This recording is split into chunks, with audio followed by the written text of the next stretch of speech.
What is up, everybody? It is Og here, back with another video. In today's video, we're going to be talking about TBC. So the TBC beta came out yesterday. For those of you who do not know, I personally was not fortunate enough to get access to the beta, but I'm hoping to get it very soon, hopefully, and hopefully get out to test things personally. But I've been watching as much content as I can to try to glean as much information as I can for you guys, so I can relay back to you and show and share everything that we know so far from the beta. I also have a bunch of friends who do have access, and so I've been trying to ask for some information from them, basically with some of the things that they've tested. So with that, I have 8 things that I'm going to be going through in this video, basically showing you what we know so far from the TBC beta. Definitely some big things, especially for mages and paladins moving forward with TBC.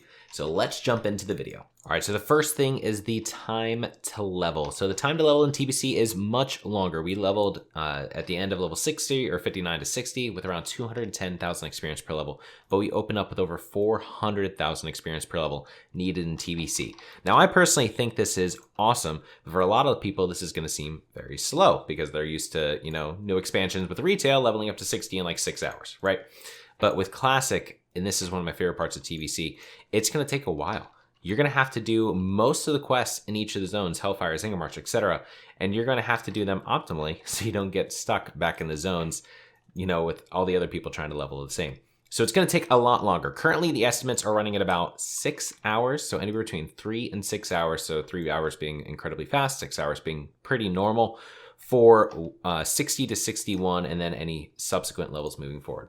Again, like I said, I personally love this. I have very fond memories of being, 13, 14 years old, something like that, playing TBC back in the day, and I skipped school to play Burning Crusade when it came out, and I ended up sitting there and leveling pretty much the entire day and only got to like 63. So I think it's awesome, but be prepared for one heck of a grind once it drops. So for number 2, we have the mob pathing, for instance. So right now, I'm obviously on my level 60 tune in retail, but you can see the mob pathing for the instances.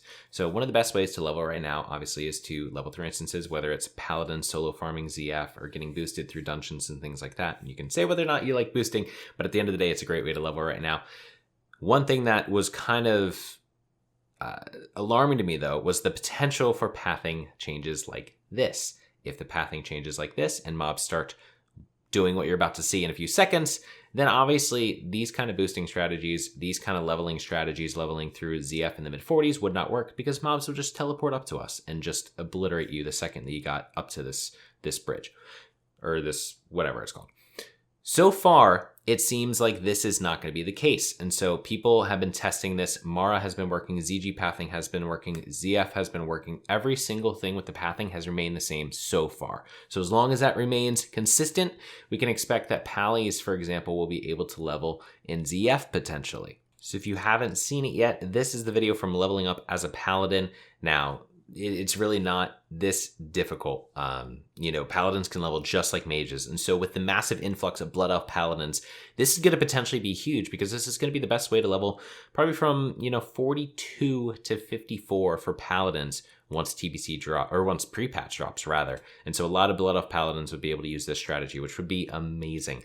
It also obviously opens up boosting, which is, good and bad in some respects for sure.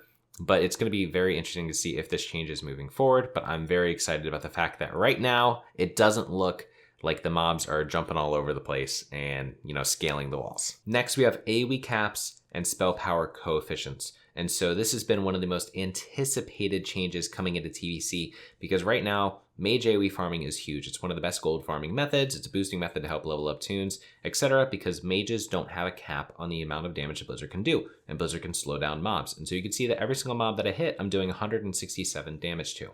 Well, in TBC, the way that it works is that there's a maximum amount of damage threshold that Blizzard can do. It can still slow all the mobs, but it's only going to do, let's say, the damage equivalent to 10 mobs. So if I'm doing 167 a tick, for example, it will do 1,670 damage total, right? So if I'm hitting the mobs for about 75,000 damage a tick total, and now it's going to be 1,670 damage a tick total, obviously that's going to be a big change. And so that's one of the most highly anticipated things that a lot of people want to test. Unfortunately, on the beta right now, you're not able to test that because the AOE cap is not live. So you're still able to farm just like this. That will be something that will be tested though moving forward, and so that's going to be huge. Speculation though, I will say that I believe it's going to be roughly 10 mobs as like that 10 times multiplier. And so if we're killing 500 mobs, and we would normally do 75,000 damage per tick, divided by 50, we're going to do about 1,500 damage per tick of Blizzard total.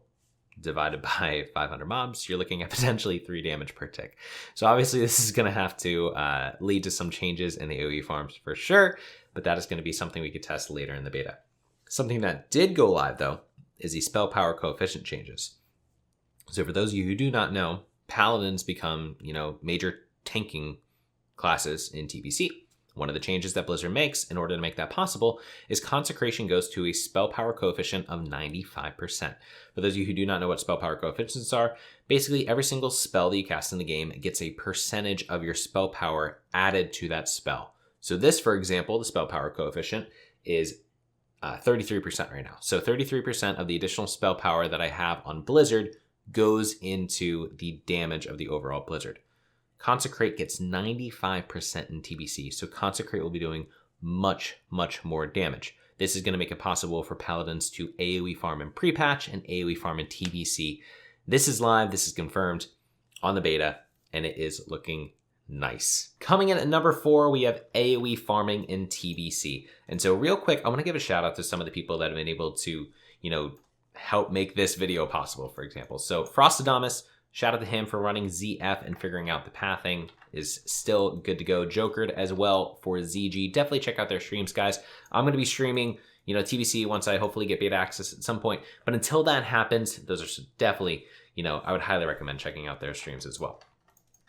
And also shout out to Venruki for this section, AOE farming in TBC. So I was watching a stream yesterday. He went into Hellfire Ramparts with, it was either 4 or 5 mages. He had a full group of 5 people, but it might have been one healer. And was AOE farming down Hellfire Ramparts. Now, Hellfire Ramparts is one of my favorite dungeons in TBC. It's just an awesome and quick dungeon to speed through with a bunch of people. But this room, just look at this. I mean, this has so much potential. You run into the middle, aggro all these mobs, block in the middle, and then Blizzard farm them out.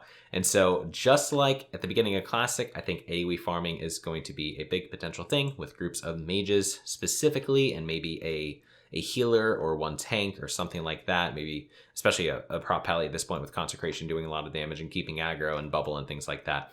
Definitely expect some kind of AOE farms to be coming like that. There will be open world AOE farms as well, which will be possible. There's vultures out in the open world. There's some other more farms up in Netherstorm and things like that. But it was really cool to see that, 3 and 4 mage dungeon farming is back with TBC. Coming in at number 5, guys, we have a big one, ZG coins. So a lot of you know about these, but basically you can turn in ZG coin sets and you can reach XP thresholds of about 6 million experience per hour in Classic right now and level literally in minutes from 58 to 60. It's absolutely crazy.